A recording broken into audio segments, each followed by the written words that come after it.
I'm here today, I think, because my grandfather was an organic farmer in East Texas long ago. Even though he didn't know the word organic, he just knew what his parents and grandparents had taught him.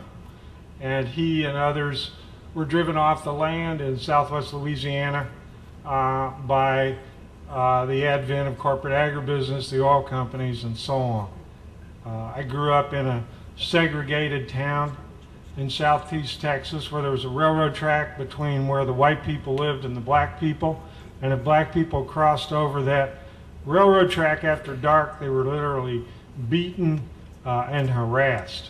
So I was also staring all these 9 oil refineries and chemical plants in the face, watching my dad and everyone else's dad go off to work in the refineries every day and come home really depressed and wondering what was going on. I remember 38 years ago, the summer of '69, a bunch of us from the civil rights movement and the anti-war movement, who were trying to stop a war where we had already killed over 1 million Vietnamese people, Laotian people, Cambodians, and we were about to kill another 1 million. Decided that it wasn't enough just to be opposing the war, resisting the draft, protesting and so on, that we literally had to build a new America inside the shell of the old one. Part of this was food and farming, part of it was health care, part of it was education and so on. So we started this wave all over the country.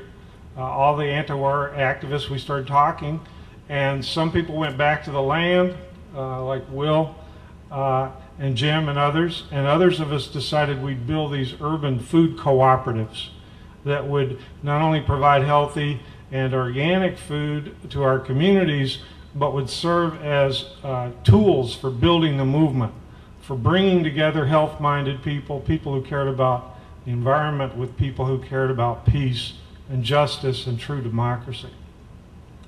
And 38 years later, this alternative food and farming movement has gotten pretty sizable. There's our Organic Consumers Association network has about 800,000 people across the country, but we're just a tiny segment of the 50 million people now who are occasionally buying organic food, or regularly.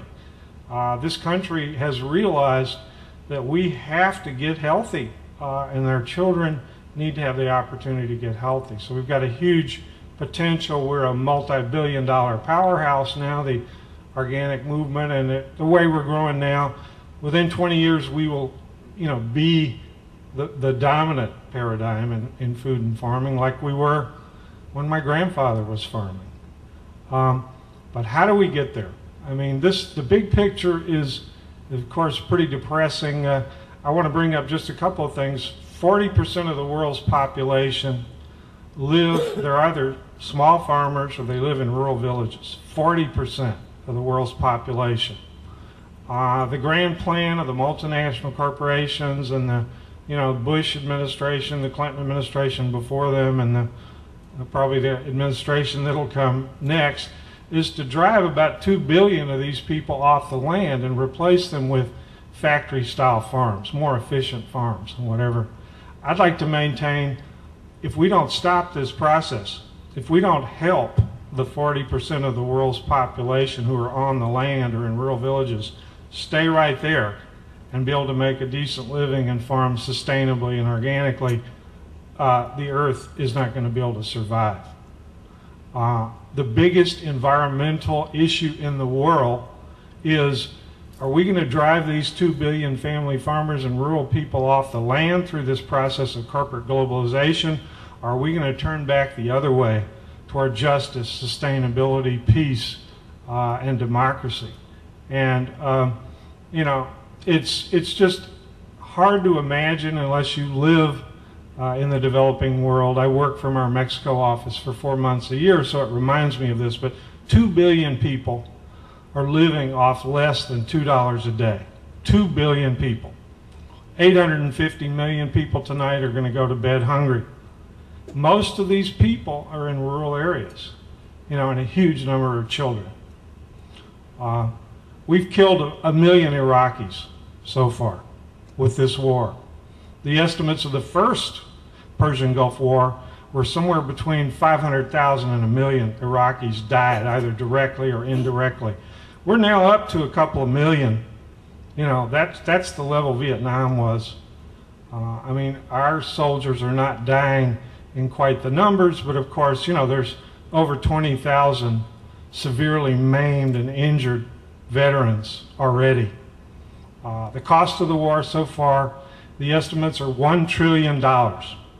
Now, this is not just the 400 billion that's already been spent, or the 200 billion that Bush is about to ask for on TV in a couple of nights. These are the benefits for the 20,000 maimed and injured soldiers for the rest of their lives, the other benefits, the accumulating costs that are going to come. With this $1 trillion that we've spent on a war for an illegal war for oil, in a mythical war on terrorism, we could have rebuilt the economy completely with that money, with what we've already spent or what we're going to have to spend. Everyone could have a hybrid car. We could have, helped everyone become organic farmer who wanted to. We could have solar and wind power as the dominant farm moving forward. We can't let this go on. Bush is going to ask for $660 billion next week for military spending for 1 year. They're trying to disguise it by $200 billion is supplementary to the $460 billion normal. We can't allow this to continue. USDA is going to suck up $100 billion of our tax money